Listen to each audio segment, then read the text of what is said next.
Your Honor, my client does not want a divorce and is asking the court to schedule counseling. She believes her marriage is strong enough to overcome this mishap with a little help. That's what her attorney said. She, meaning my soon-to-be, if I have anything to do with it, ex-wife Julie. My lawyer stood up. Your Honor, a 12-month affair with several men resulting in a child can hardly be called a mishap, especially when DNA proves that the child is not my client's. We believe there is no benefit in prolonging this fiasco of a marriage. Counseling is not going to change anything. It is because of the child that I am inclined to order counseling, the judge said. The child needs a stable home to grow up. If you think I'm going to raise that cheating bitch's bastard, I said loudly. My lawyer flinched. The judge banged his gavel hard. One more word and I will hold you in contempt, he shouted at me. I am ordering 1 month of counseling at 2 sessions a week. You will attend, Mr. Stedman, or else. He stared at me intently for a moment, then banged the gavel again. That's all. Julie, my ex-wife, looked smug as I entered the counselor's office. I'm Dr. Sullivan, but you can call me Gerald. Can I call you Brian? He smiled at me. No, you can't. You can address me as Mr. Stedman. Brian, that won't be necessary. Julie started. You don't have to address me at all, bitch, I snapped at her. I think we need to calm down, Dr. Sullivan said. Please, Mr. Stedman, have a seat. He pointed to one of the chairs side by side in front of his desk.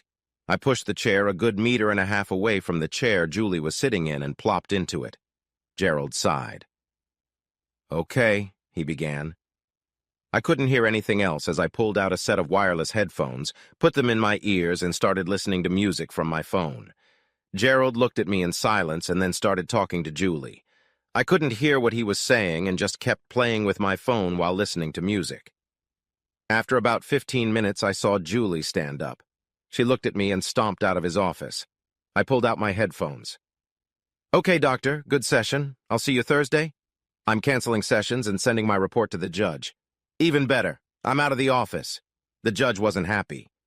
Give me one good reason why I shouldn't hold your client in contempt, he snarled at my attorney.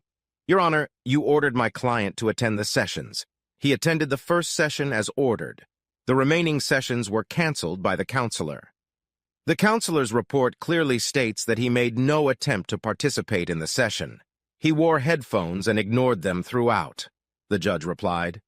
The order was for him to be present, my counselor replied. He was present. Given that counsel believed that from continuance would be of no benefit, I would like to ask you to grant the divorce as per the motion. Not on your life, said the judge. I am ordering 4 weeks of counseling. Mr. Stedman will attend them and will become involved. When I arrived, the office was furnished in exactly the same style as before. 2 chairs 1/2 meter apart stood opposite the doctor's desk. He sat behind it. There was nothing on the desk but a yellow notebook and a photograph of a pretty woman whom I guessed to be about 30 years old, and a child who looked to be about 6 years old. Mr. Stedman, said the doctor, please have a seat. I started to move the chair again. Julie held out her hand to stop me, and I jumped back. I am notifying you both that any physical contact will be considered an attack on my person and will be met with appropriate force in response, I said. Julie awed, stepping back. I pushed the chair back again and sat in it. Pulled out my cell phone again. Mr. Stedman, the judge has ordered you to attend the hearing. I know, I said. I'm using my phone to record the session to prove my participation. My attorney says some counselors have been known to have their own agendas. Since my soon-to-be ex-wife has been seeing you for quite some time, I feel that you have already developed a relationship with her that could work against me. What if I don't want you to record the sessions? The doctor asked. Then I will go back to the court and demand another counselor, I replied. I have that option. The only reason I didn't is because it would cause even more delays. Julie, how do you feel about the sessions being recorded? He looked at her. Never mind, she said, waving her hand. Can we just get started? Okay, Gerald said. What I'd like to do first. Before we start, I interrupted him. Can I ask you a question? Of course, he said. You can ask questions at any time. I may ask you to refrain from asking questions at certain points in the process, but right now go ahead. He smiled encouragingly at me. Have you slept with her yet? Julie sighed, but Gerald didn't seem embarrassed by that. No, Julie and I have not and will not have any sexual contact, he said softly. It would be inappropriate, even if I wasn't already very happily married. Did that answer your question? I nodded.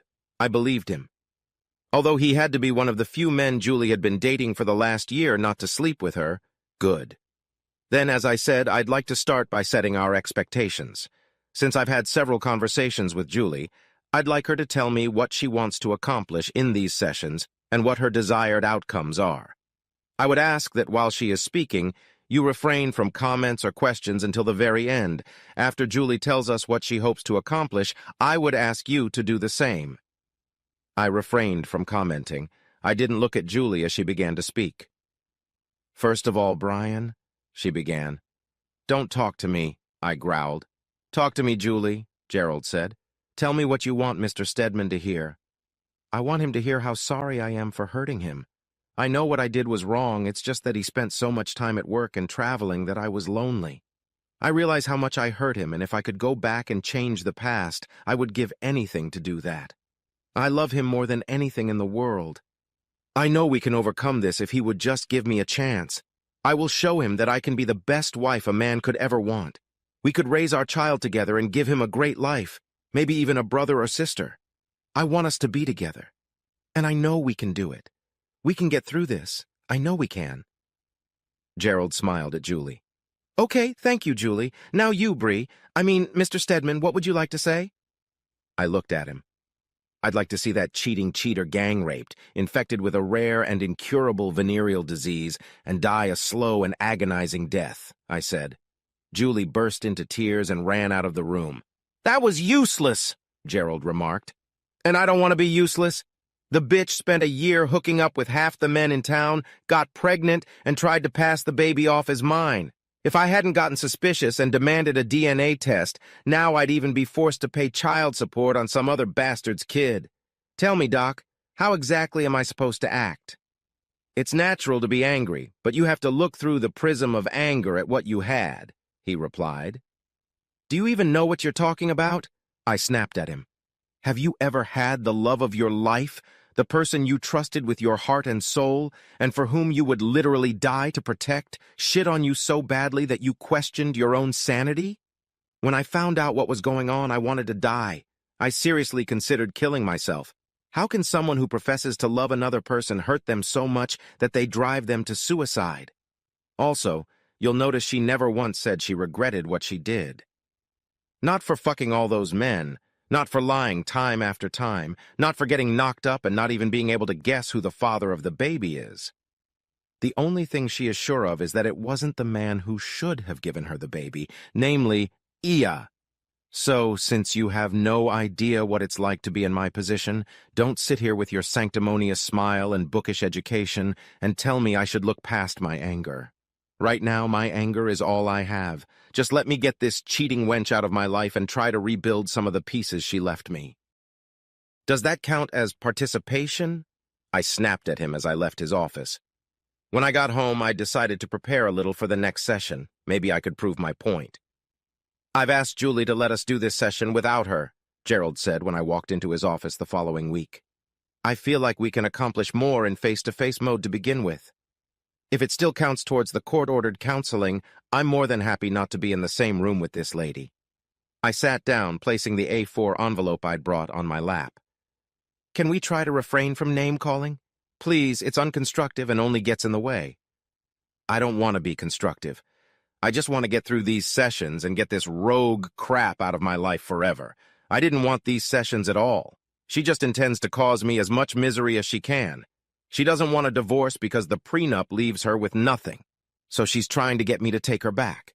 That's not going to happen. What about the baby? He's innocent. Of course he can't be punished for He's not my problem or my concern. You think I'm supposed to take in every tramp who can't keep up and gets knocked up? Those kids have nothing to do with me, and neither does this one. Why are you so sure there's only one outcome to this? You obviously loved her very much. These feelings don't go away overnight. Your anger is masking it now, but once it subsides, and believe me, it will, you'll find that there are feelings left that you can develop, feelings that you can use to repair your relationship, and even make them stronger. The smile returned. I wanted to punch him. It was time to give him a taste of his own medicine. I pointed to the picture on his desk. You have a nice family. Have you been married long? We're not here to discuss my 11 years, if my sources are correct. In love since childhood, married right out of college. Waiting for you to have kids, and then little Ethan showed up. He's 9 now, and this picture must have been taken a couple years ago. How did you... He started.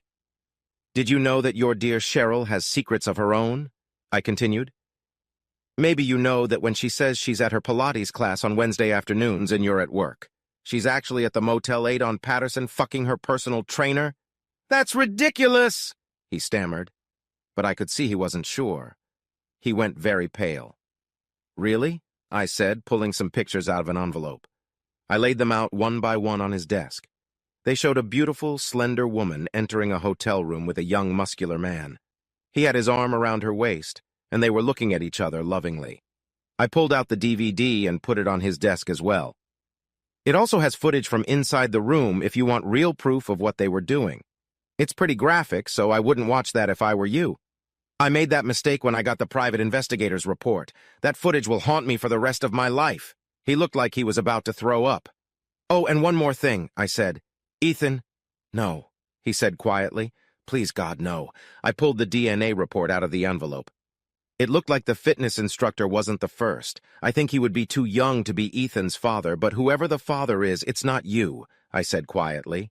He got up and ran to the bathroom, which I realized was right next to his office. I heard him vomit noisily into the toilet. Do you understand now? I asked him as he sank back into the chair again. Tears were streaming down his face. He looked at me with dead eyes. Now, do you understand the pain she caused me and why I have to cut her out of my life? He nodded languidly. Good, I said. Now there is one more thing you need to know. He looked at me with a look of horror on his face. Is there something else? He asked pitifully. It's all a fake, I replied. None of what I have just shown you is true. As far as I know, your wife is as loving and faithful as you thought, and Ethan is your son. But the pictures? He asked. Photoshop. It's amazing what you can do with a few social media posts and a little time and effort, I replied grimly. If you'd given them to someone who was even remotely competent, you'd have been told they were all forgeries. I pulled some more pictures out of the envelope. But to prove it, here are the originals I created them from. His face began to color, and I wondered if he was going to attack me. DVD? He asked. Blank? DNA report? It's actually a DNA report on my cheating cunt's baby. I just changed the names and dates. He sat stunned for several minutes, fresh tears beginning to run down his face. Why did you do that? What do you think you could accomplish by destroying my marriage and my life? He asked. That was not my intention. That's why I told you almost immediately that the whole thing was a fake. I didn't want you or your family to be permanently harmed at all. I just wanted you, for once, to actually understand the pain I went through, the feelings of loss, anger, and resentment. For a few minutes, you experienced it, and I'm still experiencing it. Your short-term suffering is my life now and in the future.